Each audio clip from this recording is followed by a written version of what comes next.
Hey everyone, it's Simone Watson. And when you're watching this, I believe it's Saturday. I'm doing something called the Strike Back Videothon, where I'm trying to post a video every day for 30 days. Yay! And I will link in the description the creators of the Strike Back Videothon.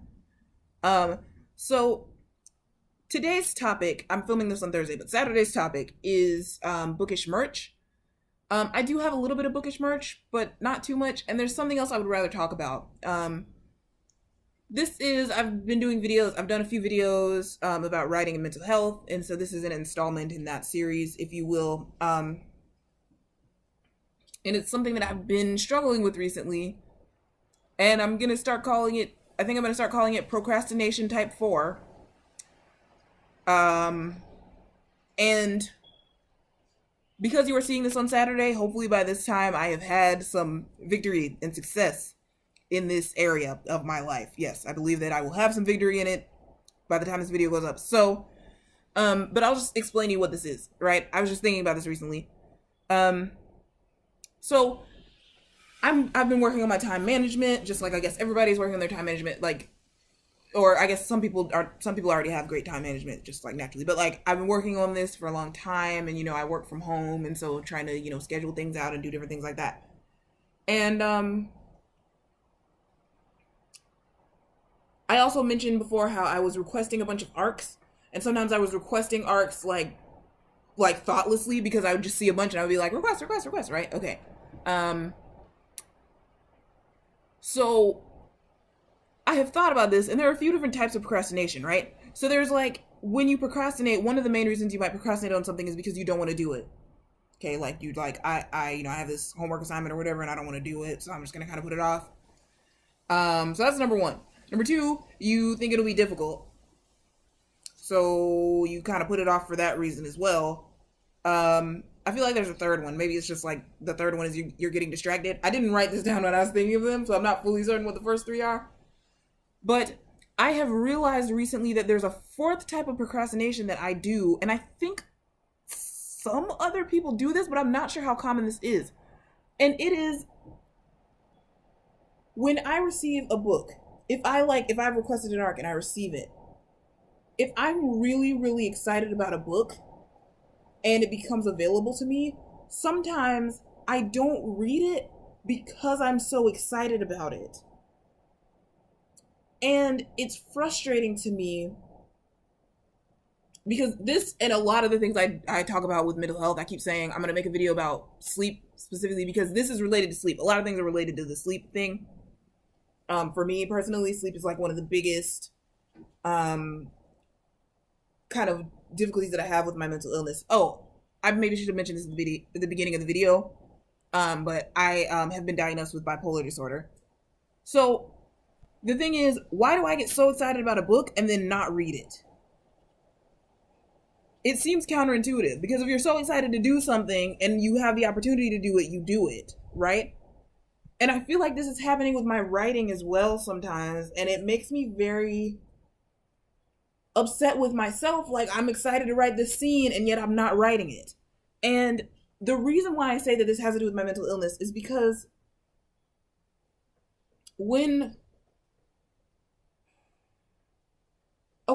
so when you have bipolar disorder, my therapist didn't say what type I have. I think it's type 2. But like, you have these things, hypomanias, which is where you get really excited. It's kind of like, I don't want to say it's like a high, because I don't want to minimize or somehow like monopolize like the experiences of people that actually have been high. But I guess you would say it is like a high, right? Like, it's like this adrenaline rush, right?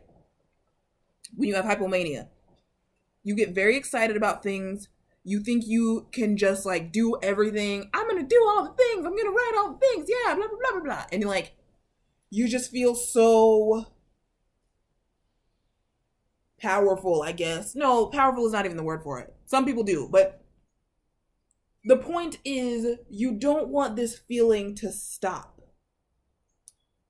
even though it is a part of the disease process. you maybe don't want it to stop. And so the thing about being hypomanic is you're so excited about things, right? But if something happens that makes you stop being excited, you could become depressed, which is another manifestation of bipolar disorder, right? It's like the other pole, right?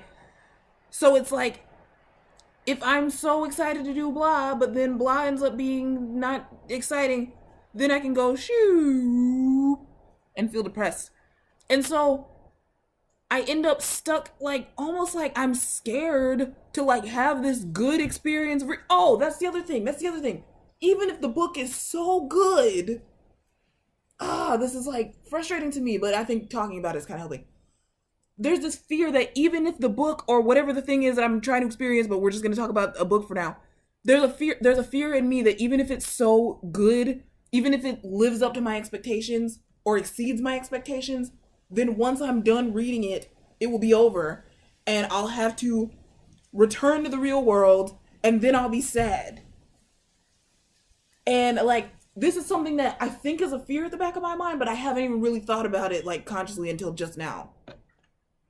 So hopefully just expressing it is going to help me kind of move past it, because the problem is I have these books that are becoming available to me. I know I want to read them, and then I'm just not reading them. And then time is going by and I'm still not reading them. And these could be books that I've had on hold from the library. These could be books that I have digital arcs of, because you do have limited time to read digital arcs. And the more like time goes by, the more it's like, I need to be reading it.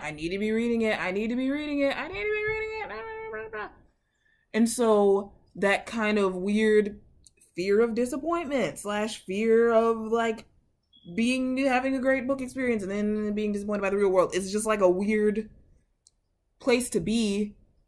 And I know that I don't want to say that every time I'm excited it's hypomania, because that's not the case necessarily. I can be excited about something and just be excited about it, but it could be that I am still in that habit of like anticipating the crash, of like anticipating the after of reading the book, as opposed to just reading it and enjoying it. And I really want to kind of work past that, because that has been a very real thing. And I want to work past that and read what I want to read and write what I want to write, and not fear the, aftermath. So if you're someone that experiences this as well, whether you have bipolar disorder or whether you have a mental illness or whether you don't, please let me know. If you have never experienced it and you're like, what? Like, I feel free to comment as well. Like, if I've explained it, but I haven't really explained it clearly and you're like, I don't understand what you're saying, feel free to comment and I'll try to kind of provide some clarity if possible, or someone else can provide some clarity if anyone else is in the comments. But yeah, I mean, this topic may be something I think about or like talk about again later. It's kind of puzzling to me. So, but yeah, I believe if I really make up my mind, I believe I can get past it. Hopefully, maybe. I believe I can get past it. Okay. That is not necessarily the case with all mental illness. You don't just like get past your illness itself. But sometimes you can have those small victories. You know what I'm saying? Okay, so thank you for watching, and I will talk to you tomorrow. Bye.